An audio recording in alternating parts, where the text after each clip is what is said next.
নমস্কার সবাইকে আমার চ্যানেলটা দেখার জন্য। তোমরা থাম্বনেল দেখে বা আমার যে ভিডিওর যে টাইটেল দেখে আশা করি কিছুটা বুঝতে পেরেছো।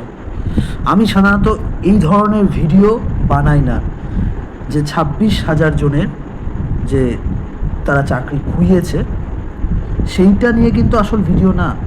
ভিডিওটা হলো 26,000 জন চাকরি খুইয়েছে, কিন্তু এখানে যোগ্য কে অযোগ্য সেটা কোর্ট বলবে।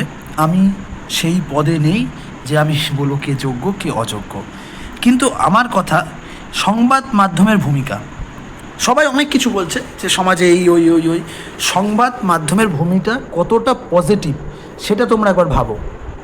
এই 26,000-এর জন মানে বলছে যে অযোগ্যদের জন্য যোগ্যদের চাকরি চলে গেছে। অবশ্যই অযোগ্যদের জন্য যোগ্যদের চাকরিটা আমরা যারা করেছে তারা খুইয়েছে। আমার কথা হলো এছাড়াও যারা অযোগ্য তাদের জন্য কি যোগ্যরা শুধু চাকরি খুইয়েছে, নাকি দেখতে গেলে এরম হাজার হাজার কি লাখ লাখ যোগ্য প্রার্থী শুধু বসে আছে কোথায় জানো? বসে আছে তার বাড়িতে। বিভিন্ন প্রাইভেট যারা চাকরি করছে তারা হয়তো একটা সময় ভেবেছিল পড়াশোনা করে সরকারি চাকরি করবে, কি কেউ হয়তো বিসিএস অ্যাসপারেন্ট, কেউ হয়তো তোমার হলো ক্লার্কশিপ অ্যাসপারেন্ট মানে ক্লার্কশিপের জন্য, কেউ মিসলেনিয়াস, কেউ ফুড, কেউ ফায়ার, কেউ ধরো স্কুলের। এরকম তো অনেক অযোগ্য যারা বাড়িতে বসে আছে। সংবাদ মাধ্যম তখন একবারও টনক নড়েনি যে তারা কি করছে। এছাড়াও বলছি ওবিসি কেসের জন্য 2 বছর ধরে WBCS হচ্ছে না। ওবিসি কেসের জন্য 2 বছর ধরে WBCS হচ্ছে না। আবারও বলছি, শুধু WBCS না, যে যতগুলো নিয়োগ আছে সবই তো আটকে আছে। তখন তো সংবাদ মাধ্যম একবারও বলেনি যে কী হলো ব্যাপারটা, এরকম করে নিয়োগ আটকে আছে, রাজ্য চলবে কি করে। হ্যাঁ, তখন সংবাদ মাধ্যম ঘুমিয়েছিল। কেন বলো তো? সংবাদ মাধ্যম একটা প্রোডাকশন হাউস। তারপরে কেন প্রোডাকশন হাউস? ভাই ওরা টিআরপির ব্যবসা করে, যেইখানে লোক দেখবে, যখন লোক যেটা খায় তখন সেইটা বানায়। হ্যাঁ, তখন সেটা বানায়। কী খাচ্ছে, যেরকম আমি তোমাকে বলি, কিছু কিছু ইউটিউবাররা আছে যখন যেই টপিক চলে সেই টপিকে ভিডিও বানায়। কেন? মানুষ সেইটা দেখবে, সেখান থেকে ওদের ইনকাম হবে। হ্যাঁ, তাই বানায়। এবার বলবে যে স্যার আপনি তো তাই বানাচ্ছেন। হ্যাঁ, তুমি যদি বলতো তাই বানাচ্ছি, আমি বলবো, আবারও বলবো, আমি একজন ক্ষুদ্র ইউটিউবার, তুমি আমার ভিডিও দেখো না। হ্যাঁ, আমার কিন্তু চ্যানেলে, আমি আবারও বলছি, আমার চ্যানেলে এডুকেশন চ্যানেল, আমি বাধ্য হচ্ছি বানাতে। আমি শুধু তোমাদের চোখটা খোলার জন্য, যে চোখ তোমরা যে ভাবছো যে সংবাদ মাধ্যম কিচ্ছু করতে পারবে না, শুধু তোমাকে দেখাবে, আবার কদিন পর দেবে এই খবর ছেড়ে দেবে, এই খবর ছেড়ে অন্য খবর ধরবে। হ্যাঁ, আমি সংবাদ মাধ্যমের ভূমিকা বলছি। প্রোডাকশান হাউসে যাবে, তুমি তোমার একটা লেখা নিয়ে যাবে।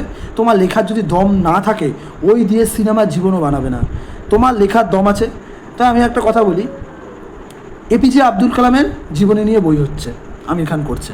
এছাড়া আরও রাষ্ট্রপতি ছিল, তাদের জীবনী নিয়ে কেন বই হচ্ছে না? কেন?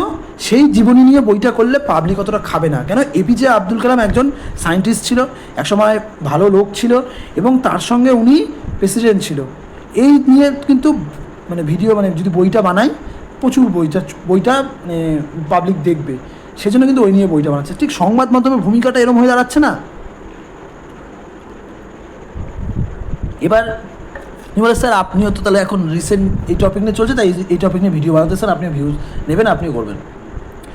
আমার ভূমিকা যেটা, সেটা আমি পালন করছি। এরম না যে আমি তোমাদের যে, আবারও বলছো, আমার ভূমিকা যেটা, সেটা আমার ভূমিকা তোমাদের বিভিন্ন রকম class, NTPC, clerkship, CGL, WBCS, এছাড়াও মিসলেনিয়াসের ডেসক্রিপটিভ রাইটিং হোক বা যে কোনো জিকে বা যে কোনো ধরনের ক্লাস দেওয়ার আমি দিয়ে যাচ্ছি। এরকম না তোমাদের ক্লাস দেওয়া বন্ধ করছি, আমি দিয়ে যাচ্ছি। তার সঙ্গে এইটা নিয়ে বানানোর দরকার মনে হলো, তাই বানাচ্ছি। আর সংবাদ মাধ্যমের ভূমিকা হলো পাবলিককে অ্যাওয়ার করা, পাবলিককে কোনটা সত্য কোনটা অসত্য তুলে ধরা। সংবাদ মাধ্যম সেটা করে। যদি ওরমই হতো, তাহলে আমার যখন যেই চাকরি প্রার্থীরা ফুডের যখন দুর্নীতি হলো, যখন ফায়ারের দুর্নীতি হলো, যখন WBCS দুর্নীতি হয়, তখন নিয়ে তো সেইভাবে ভিডিও বানায়নি। আজ এইগুলো নিয়ে কেন? তখন ওইগুলো নিয়ে টিআরপি ওঠে না, তাই বানায়নি। আজ ফুডের যখন পরীক্ষা নিল, 6টা শিফটের প্রশ্ন ফাঁস হয়ে গেল, ওই একবার দুবার দেখিয়েছে সংবাদ, তারা বন্ধ করে দিয়েছে। হ্যাঁ, দেখিয়েছে, বন্ধ করে দিয়েছে। সংবাদ কন্টিনিউ বানিয়েছে যে এই সংবাদের প্রশ্ন হলে প্রশ্ন করা, যে কেন এরকম হচ্ছে, কী কারণে এরকম হচ্ছে, সেটা কি করেছে? আমি আর সংবাদ মাধ্যমের দায়িত্ব কিন্তু অনেক বেশি। ডেমোক্রেটিক কান্ট্রিতে সংবাদ মাধ্যম হলো চতুর্থ স্তম্ভ। ওনার দায়িত্ব বা যারা আছে তাদের দায়িত্ব কিন্তু অনেক বেশি, অনেক অনেক বেশি। আমি একজন ক্ষুদ্র ইউটিউবার, আমার দায়িত্ব যা তার থেকে লক্ষ লক্ষ গুণ ওনার বেশি। আমার দায়িত্ব আমি ঠিক পালন করছি। তোমরা যারা বলবে যে কমেন্ট পরে বলে কমেন্ট করবে যে আপনি হ্যাঁ, তোমরা এটা নিয়ে ভাবো, একবার ভাবো। এখনও ভাবার সময় আছে, এরপর চলে গেলে আর ভাবার সময় থাকবে না। হ্যাঁ, আমি আমার চ্যানেলে প্রচুর ভিডিও আছে, এডুকেশনাল ভিডিও আছে, একটা দুটো এদিকে ওদিকের ভিডিও আছে, একটা এদিকে ওদিক ভিডিও, তাও তোমাদের মানে অন ট্র্যাকেই আছে। কবে WBCS এর নোটিফিকেশান, কবে রেজাল্ট, কবে কি, এইসব অফ ট্র্যাকে খুব কম আছে। আমি যদি 60টা বা 70টা ভিডিও বানাই, তার মধ্যে একটা দুটো অফ ট্র্যাক হতেই পারে, সেটা হলো দরকারি বলে। কিন্তু বাদ বাকি কিন্তু আমার প্রত্যেকটা ভিডিওই কিন্তু অন ট্র্যাকে। হ্যাঁ, সংবাদমাধ্যমের ভূমিকাটা নিয়ে একবার ভাবা উচিত, সংবাদমাধ্যম কী ভূমিকা পালন করছে। শুধু সংবাদমাধ্যম না, আমাদের ভূমিকাও পালন করা উচিত।